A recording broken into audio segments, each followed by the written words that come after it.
नमस्कार, आप देख रहे हैं आज तक। आपके साथ मैं हूं अंजना ओम कश्यप। द ग्रेट दिल्ली दंगल में अब इंतजार खत्म, क्योंकि अब वोटों की गिनती शुरू हो चुकी है।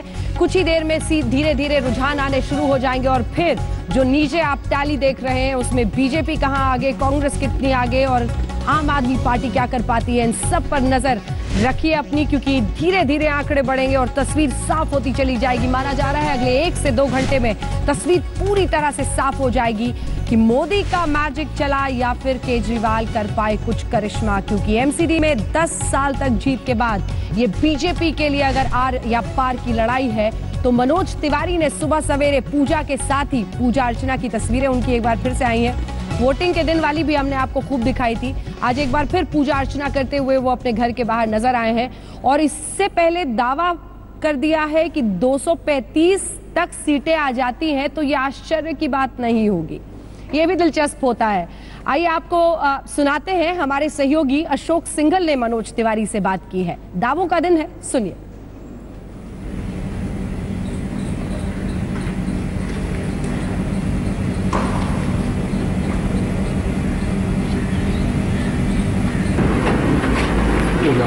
जस्ट अकाउंटिंग से पहले मनोज जी क्या मांगा भगवान से आपने? भगवान को पता है और वैसे तो रोज ही मांगते रहता हूँ और आज का दिन ये तो मेरा जो स्थली है ये प्रतिदिन आप आएंगे तब भी ऐसे ही मांगते रहता हूँ। सबसे बड़ी शक्ति है, शक्ति मांगते हैं कि जिस कार्य के लिए हम सभी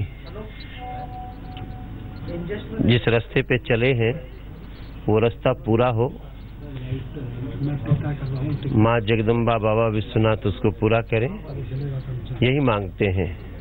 मनोज जी, जिस दिन से एग्जिट पोल के नतीजे आए थे, आपको लगता है कि काउंटिंग में भी उसी दिशा में जाएंगे? हाँ, निश्चित रूप से वैसे रहेंगे, क्योंकि जो ये एग्जिट पोल जो होता है वो लोगों की बातों से आता है, उसमें भी बहुत बड़े स्तर पे कार्य हो रहा है और हम लोग भी जो जिस प्रकार से लोगों से मिलते रहे, जैसी बातचीत हुई है, जैसा आंखों की भाषा है, बॉडी लैंग्वेज है, लोगों की शुभकामनाएं हैं, तो वो सब यही दिखाता है जो एग्जिट पोल दिखा रहा है और रिजल्ट भी वैसे ही होगा, मुझे पूरा विश्वास है। जो भी होगा जनता का फैसला है, वो स्वीकार है। लेकिन क्या वजह है, क्या मतलब किस वजह से? क्योंकि आप दो टर्म से आप लोग एमसीडी में थे और केजरीवाल ये मुद्दा बना रहे थे कि इन्होंने कुछ काम नहीं किया सिवाय करप्शन के, और उसी की वजह से आपने कैंडिडेट भी तमाम बदले थे।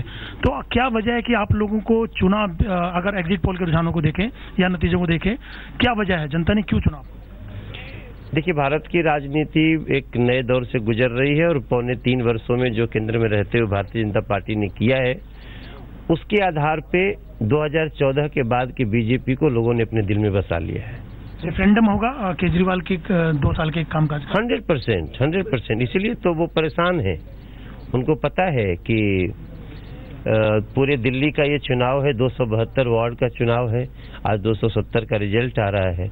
अगर उसमें उस पार्टी को नकार दिया जाए जो 70 में 67 ली है, तो इसका मतलब उसको पार्टी कहती है कि आपका समय समाप्त हुआ। ये मोदी की लहर है जो उत्तराखंड, यूपी तमाम जगह दिखाई दी, और क्या एमसीडी का चुनाव भी मोदी की वजह से आप लोगों को वोट मिला या एमसीडी में 10 साल से आप लोग काम किए उसकी वजह से, या केजरीवाल की नाकामी? नहीं, ये सब कुछ नरेंद्र मोदी जी के नीतियों का असर है और एमसीडी में भी जो 10 साल में काम किया है, जितने भेदभाव और परेशानी के बावजूद, वो बहुत ही अच्छा है और जनता समझ रही है कि किसके मन में खोट है। एक आखिरी सवाल, क्या आज के बाद अगर आप जीतते हैं एमसीडी में, विधानसभा की तैयारियों का शुरू कर देंगे तैयारियां और अग्रेसिव होगी बीजेपी केजरीवाल को लेकर के? 100%। ये सेमीफाइनल है और उसके बाद